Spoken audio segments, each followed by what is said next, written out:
Hello guys, how's it going? My name is Dal, and when I got up this morning, I wanted to keep working on a project that I've been putting away for a while now, which was me getting the chance to finally cover the monk hero talents over on the War Within Alpha. Though, as I got up to actually get some footage, the Alpha realms went down in preparation for the beta, which is arriving later today. But I didn't want to disrupt our continued coverage of all the different classes in the War Within. So this video is going to be a little bit more creative with the visuals, but we are still going to get the chance to dive into some of the different hero specs and cover every single one of the talent options for the Conduit of the Celestial, the Shado-Pan, and the Master of Harmony, and how each and every one of these playstyles is going to change the way you play Brewmaster, Mistweaver, or Windwalker in the next expansion. If you guys enjoy our regular coverage of classes in the War Within Alpha, soon to be beta, follow the channel. Otherwise, let's dive right in. Starting things off, we have the Conduit of Celestials, and off the bat, this one is one of the most exciting hero specs, at least for me when it comes to monks. Compared to some of the other hero talents we've seen, this one has all the visuals, it has all the flavor, as the monk is able to literally channel the Celestials, Zuen, Nuzawa, Yulon, and Chi-Ji through them, and gain a brand new ability with a unique animation and visuals. It's not super complex. It is not on the top end of complexity, but I think there's enough bones there in order to be interesting. Starting off, we have the primary ability, which if you play Mage and you played with Shifting Power, this is essentially going to be a Monk's version of Shifting Power, though much more powerful. Celestial Conduit, 1.5 minute cooldown. The August Celestials empower you, causing you to radiate a ton of attack power, roughly 1,000,000.3, either as damage or as healing, depending on if you're a Windwalker or as healer. This damage and healing is split evenly amongst your allies. Healing and damage, though, is increased by 6% per ally or enemy struck by up to 30%. You may move while channeling this ability, but casting healing or damaging abilities will cancel this effect. So during Celestial, you just want to channel this meditation for as long as possible. This one is a bit of a weird ability, as for Windwalker, it can feel like it can maybe interrupt your playstyle. It is flashy, it is awesome, and there's a couple of different elements that play into the Conduit of Celestial that make it even more fun and interesting to play into. That being said, the fact that it causes for a Windwalker to just stop building chi and spending chi just to channel this ability feels a little disruptive at first, but after playing with it a little bit, you really get used to it. Off the bat, Conduit of Celestial is mostly going to utilize the August Celestials of Mists of Pandaria to come to your aid, and we'll go over those talents first, starting off with Courage of the White Tiger, where using Tiger Palm has a chance to cause Zuen to strike out of nowhere, dealing physical damage but also healing an ally for 100% of the damage dealt. This chance to summon Zuen is increased while your own Celestial for Windwalker or Mistweaver is active. Every time you get the proc of Zuen, you get the Strength of the Black Ox proc, which allows your next Blackout kick to refund 2 stacks of Teachings of the Monastery, but also causes Nuzawa Celestial to stomp against your target, dealing either AoE damage with a soft cap of 5 targets, or putting a shield on your allies if you're a Mistweaver. As you build Chi as a Windwalker or as a Mistweaver, it'll cause you next abilities such as Strike of the Windlord for Windwalker, or your Shaylun's Gift as a Mistweaver, to decrease the cooldown of so many of your abilities, being Rising Sun Kick, Fist of Fury, Strike of the Windlord, and Whirling Dragon Punch by 75% for 8 seconds for Windwalker, or Renew and Mist, Rising Sun Kick, Life Cocoon, and Thunder Focus Tea for the Mistweaver. For Windwalker, the channel time of your Fist of Fury is also reduced by 50% while Yulon is active. Finally, we have Chi-Ji with Flight of the Red Crane. Rushing Jadewind and Spinning Crane Kick have a chance to cause Chi-Ji to increase your energy regen by 20% for Windwalker, or to grant you a stack of Mana Tea as a Mistweaver. Then Chi-Ji will either deal damage or healing depending on your spec to 5 nearby foes. And from there, we can kind of explore some of the other talents, because for the most part, Celestials are going to be a huge portion of it, and if you play Conduit of Celestial, you'll definitely want to be familiar with every one of the unique abilities. From there on, we have choice notes such as Restore All Balance, which gives Rushing Jadewind a 100% uptime, while Zuen or your Celestial for Mistweaver is currently active, which allows you to proc Chi-Ji more regularly. On the flip side, Rushing Jadewind's duration is increased by 4 seconds if you do end up proccing it as a Windwalker or a Mistweaver, though neither of these specs can maintain this ability. Now they are tied to other cooldowns, such as Strike of the Windlord for Windwalker, and whenever you use your Thunder Focus Tea as a Mistweaver if you talent yourself correctly. So this one seems like a good move if you could use those abilities regularly, but since both specs get a limited use of their Jadewind ability, this talent choice is a little bit less impactful. On the opposite side, we have Temple Training, which buffs your Fist of Fury and Spinning Crane Kick by 10%, or your Enveloping Mist and Vivify as a Mistweaver. Zoan's guidance is the same for either spec, where Teachings of the Monastery has a 50% chance to refund a charge when consumed, and your Tiger Palm is increased by 15%. Further down, we have a defensive choice like Neozal's Protection, where Fortifying Brew grants you an Absorb Shield for 25% of your maximum health, which is quite huge. Or Jade Sanctuary, where you heal for 10% of your maximum health instantly when you activate your Celestial Conduit and receive 15% damage for the duration. This effect also lingers for additional 8 seconds after Celestial Conduit ends, which could be good since Celestial Conduit cooldown is 1.5 minutes. On the right hand side, we have Inner Compass, where you switch between alignments after an August Celestial assists you, increasing a corresponding stab by 3%. The Crane Stance provides you haste, Tiger Stance provides you crit, Ox Stance provides you versatility, and Serpent Stance provides you mastery, with Serpent, Ox, Tiger, and Crane being kind of explanatory with every one of the Celestials. Or you can go with August Dynasty, where casting Jade Fire Stomp increases the damage of your next Riding Sun Kick by 30%, which is the same for Mistweaver, but it also buffs your Vivify by 50%, though you may only clock in on one of those buffs once every Jade Fire Stomp. Further down, we have Chi-Chi's Swiftness, where your movement speed is increased by 25% during Celestial Conduit and for 3 seconds afterwards, which is decent, but monks are already known for great mobility. Your final capstone trait is going to be Unity Within. Celestial Conduit can be recast once during its duration to call upon all of the August Celestials to assist you at 200% effectiveness. Unity Within is automatically cast when Celestial Conduit ends, if not used before expiration, which gives Celestial Conduit a bit more of a planned playstyle, where you want to utilize it, proc all of your abilities, and hopefully already have all of your cooldowns rolling so you can just go into that cooldown reduction heavy playstyle, maximizing your output. As for the playstyle itself, when it comes to dungeon content or even delves or while out in the open world, this one feels really good to play into. It's very strong. I've always found a little bit of a difficulty as Windwalker finding a good spot when to use Conduit Celestials, but after getting more comfortable with the ability, it started to feel kind of good as it helps you set up for a big burst combo. And while channeling the ability, it does a ton of overall damage and or healing. So it's a very impactful ability that kind of springboards the monk forward, either amping all of their damage output for a short moment after using the ability, or amping up all of the healing output, which allows Conduit Celestial to be not only a powerful button on its own, but what the monk does with the buffs provided by the Celestial could also be just quite as powerful.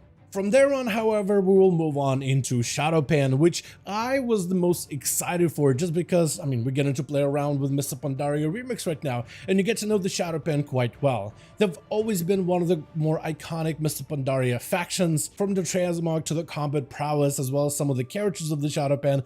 I was really excited to see what this one was gonna be, and I was a little, not gonna lie, disappointed, and I don't really know how I feel about Shado-Pan, and there's a couple of things that I don't like about it, even though it may end up being numerically a really good hero spec with all the balancing concerned. For the hero spec that is shared between Brewmaster and Windwalker, your first ability is going to be Flurry Strikes. Dealing damage equal to 100% of your maximum health generates a charge of Flurry, so the more damage you deal, the more charges you get to build.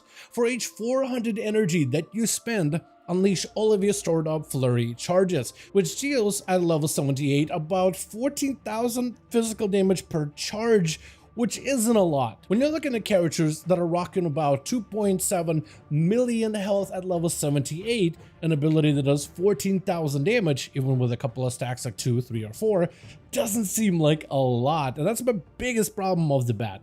Flurry Strikes as an ability is not a great intro for the Shado-Pan, as it doesn't necessarily have a unique animation. It's just additional damage that happens automatically without you having to necessarily interact with the ability. Though where Shado-Pan really does open up is in some of its talents throughout the talent tree in between the starting point and the capstone option. Like for instance, we have Martial Precision, which simply allows your attacks to bypass 10% of enemies' armor, which doesn't sound exciting, but all enemy armor provides them quite a bit of that physical damage reduction, so being able to bypass past the armor within PvE or in PvP is a significant damage increase. In the middle row, we have Veteran's Eye. Striking the same target 5 times within 2 seconds grants you 1% haste, and multiple instances of this effect may overlap, stacking up to 10 times. And they made haste a little bit better of a stat for both Brewmaster as well as Windwalker, especially for Windwalker, so it may actually end up being a decent secondary stat option. On the left hand side, we have a choice node which either buffs the critical strike chance of your Flurry Strikes, or enemies that die within 5 seconds after being hit by a flurry strike will explode, dealing 100% attack power worth of physical damage to all enemies within 8 yards. In our next row, we have defensive option of Whirling Steel. When your monk drops below 50% health, summon Whirling Steel, increasing your parry chance and avoidance by 15% for 6 seconds. But this effect can only occur once every 2 minutes, so it's kind of a cheat death mechanic. Or you can play Predictive Training. When you dodge or parry an attack, reduce all damage taken by 10% for 6 seconds, which I think ends up being a little bit better for Brewmaster, but somewhat kind of useful for Windwalker, like in things like PvP, since you can parry more regularly. In the middle row, we have One versus Many. Damage dealt by Fist of Fury and Keck Smash counts as doubled towards a flurry charge generation, so you want to use its abilities fairly regularly. Fist of Fury and Keck Smash damage is also further increased. On the left hand side, we have a choice now between Protect and Serve. Your Revivify always heals you for an additional 30% of its total value, or Lead from the front, which allows Chi Burst, Chi Wave, and Expel Harm to now heal you for 20% of the damage that the ability deals. Bottom right hand side, we have Vigilant Watch. Blackout Kick deals additional 20% critical damage and increases the damage of your next set of flurry strikes by 10%. In the same row, we have Efficient Training, where energy spenders will deal additional 15% damage. This one being a little bit better for Brewmaster since you have AoE and single target abilities that cost energy, whereas for Windwalker, for the most part, it's your Tiger Palm. Every 50 energy spent reduces the cooldown of your Storm, Earth, and Fire by 1 second. But for Brewmaster, spending energy reduces the cooldown of Weapons of Order. Final one in a row is Against All Odds. Flare Strikes increases your agility by 1% for 6 seconds, stacking up to 20 times. Which leaves us overall with a ton of little buffs that can increase the damage and the effectiveness of our monk throughout all of these talents. Even though the Flurry Strikes ability, at least the damage component that is available right now during earlier alpha testing, wasn't all that impressive, the rest of the talents in between of the kit weren't all that terrible on their own. But then we have to wrap up Shado-Pan with its capstone ability, Wisdom of the Wall. Every 10 flurry strikes, you become infused with the Wisdom of the Wall, gaining one of the fallen effects for 20 seconds. Either critical strike damage is increased by 30%, dodge and crit strike chance is increased by 25% of your versatility, flurry strikes deals additional attack power shadow damage to all uncontrolled enemies within 6 yards, or the effects of your mastery are increased by 25%, which provides you with additional stats. And that's essentially what Shado-Pan feels like. It's a very passive hero spec that doesn't necessarily have any visual elements to it, besides buffs that you can provide for yourself, for instance. But essentially, that's what Shado-Pan is. It provides you with a variety of mostly passive options that happen on their own automatically, where the monk can kind of sort of control these abilities. Like you could spec more into a Keck Smash type of playstyle or a Fist of Fury type of build for One versus Many to get more value towards that Flurry Strikes charges, so you can get more procs, hopefully more procs, of Wisdom of the Wall, which is kind of random on its own. But yeah, it's for the most part very, very passive. And that's going to be one of those things that I don't really enjoy when it comes to hero talents, is that unique aspect, that gameplay hook to it. It doesn't necessarily have it, even though numerically this one may end up being good overall in numbers. It doesn't really make you feel all that different as a Shado-Pan. Shado-Pan is a lot more passive and kind of hangs back, which is not the worst thing, especially if you don't necessarily want to have to relearn Brewmaster or Windwalker. I mean, to some degree, you're going to have to, since the talent changes are going to be quite significant for both of those specs. But if for the most part you want to focus on the monk gameplay or focus on the basics of Brewmaster or Windwalker, Shado-Pan may be perfect for you. And some players are looking at these hero talents as a way to add additional damage or effectiveness for one spec or another without necessarily adding additional gameplay complexity, and Shado-Pan may be perfect for it. And our final hero spec is going to be Master of Harmony, which is available for both Brewmasters and Mistweavers, with its primary ability Aspect of Harmony, where you store vitality from a portion of your damage or healing dealt depending on your spec. For 10 seconds after casting Celestial Brew, your spells and abilities draw upon a stored vitality to deal 25% additional damage over 8 seconds. And the actual visual of the Aspect of the Harmony ability is amazing. Hopefully I have footage just to show you guys exactly what that all looks like, but it looks so good as the monk gets this aura all around them. Every time you consume brew, you don't necessarily have all these animations flying off, but it's almost like the monk gets an upgraded version of themselves, like they hit that second stage of their form, and it looks amazing. Visually, big fan of this one overall. When it comes to building your monk as a Master of Harmony, this one is going to primarily focus on increasing the tankiness of Brewmasters, but also the healing of Mistweavers, though this one still has quite a bit of damage components in between, and some very fun and interesting mechanics that you can take advantage of. Like for instance, we have a talent called Balance Stratagem. Casting physical spells or abilities increases the damage and healing of your next fire or nature spell or ability by 5%.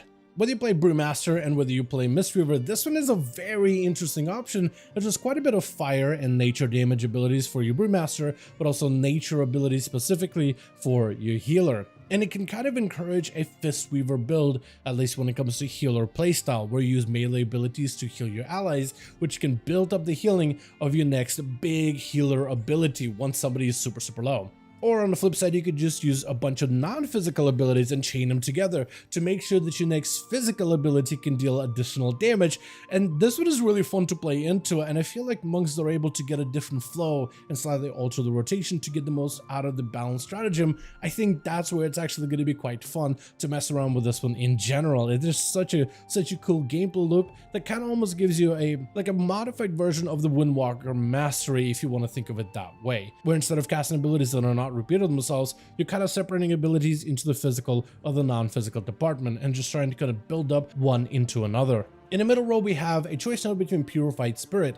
When Aspect of Harmony ends, any remaining vitality is released as damage or healing over 8 seconds split amongst all nearby targets, or with Harmonic Gambit, during Aspect of Harmony, Expel, Harm, and Vivify will withdraw vitality to heal as a Brewmaster, so your healing abilities will directly withdraw on that vitality stat in order to amplify themselves, or as a Mistweaver, all of your physical damage abilities will withdraw vitality in order to give you more damage, which again makes the Fistweaver even better as a Master of Harmony. On the left hand side, we have Manifestation, where Chi Burst and Chi Wave will deal 100% increased damage and healing, which I feel like ends up kind of working out pretty well with Balance Stratagem. In the next row, we have a choice node starting with Mantra of Purity. Purify and Brew removes 10% additional stagger and causes you to absorb incoming stagger as damage. Whereas as a healer, when you use single target abilities on yourself, they actually create a healing over time effect in you instead. But as a choice node with Mantra of Tenacity, Fortify and Brew will now apply a Chi Cocoon, which also provides you with a little bit additional defense, just as an absorb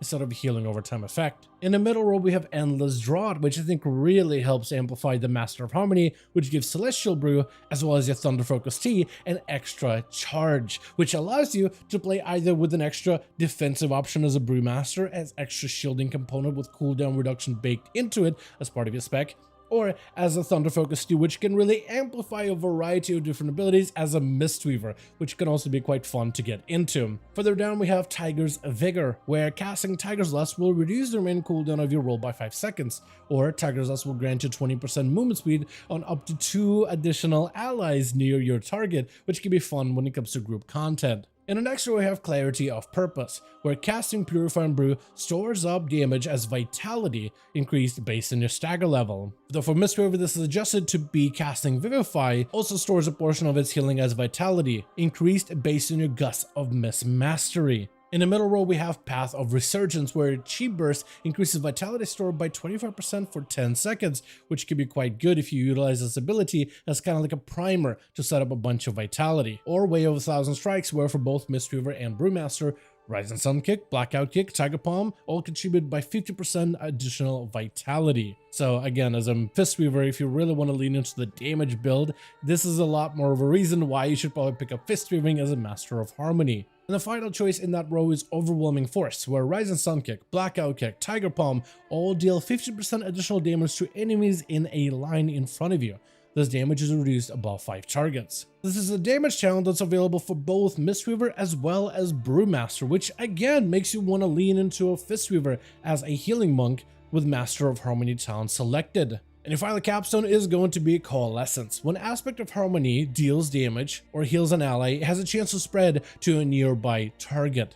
When you directly attack or heal the affected target, it has a chance to intensify. Targets damaged or healed by your Aspect of Harmony take 10% increased damage or healing from you, which can simply amplify your output against the foe by 10%, or I guess fortify an ally, making your heals even that much more effective. Overall, I feel like it's not a gameplay intensive playstyle when it comes to Master of Harmony. It has an awesome visual to it, which is something I enjoy, and I feel like it really sets itself apart from the other hero talents. But this one is primarily focused on tanks and healers, which is usually a little bit difficult to gauge, as the gameplay and aspects it tries to fortify are going to be very different. It is going to offer a little bit of overall damage output, but primarily it's going to be focused on amplifying the defensiveness of a Brewmaster and amplifying all of your healers as a Mistweaver. And I feel like the way it does with the Celestial Brew ability, as well as your Thunder Focus Tear ability, I think fits both playstyles really well. Though, like I said before, talents like Balanced Stratagem, talents like Overwhelming Force, and even Way of 1,000 Strikes really will make you want to commit into a damage healing playstyle on a Mistweaver. Though I wonder if this will be enough to make the playstyle more popular when it comes to raiding content, where generally the Cast Weaving and Soothing Mist playstyles have on average been some of the better builds when it comes to big group raiding environments. I guess time will tell, but for the most part, I like Master of Harmony when it comes to what it tries to accomplish. And the focus that it has on buffing up a Mistweaver, buffing up the Brewmaster, I think is a little bit better than what we've seen out of some of the other hero specs for a handful of the classes. All in all though, when it comes to monks, there's quite a bit of variety of hero talents for you to go through. Whether you're playing Master of Harmony or a Shado-Pan Brewmaster, you got either a more passive playstyle or something that's a little bit more active, something that's a little bit more interactive. But all in all, it provides you quite a bit of variety, which during my time testing it on the alpha, going into the beta, I've had a lot of fun with so far. I still would want to see Shado-Pan maybe get another round of adjustments, because if they were able to get Spell Slinger mages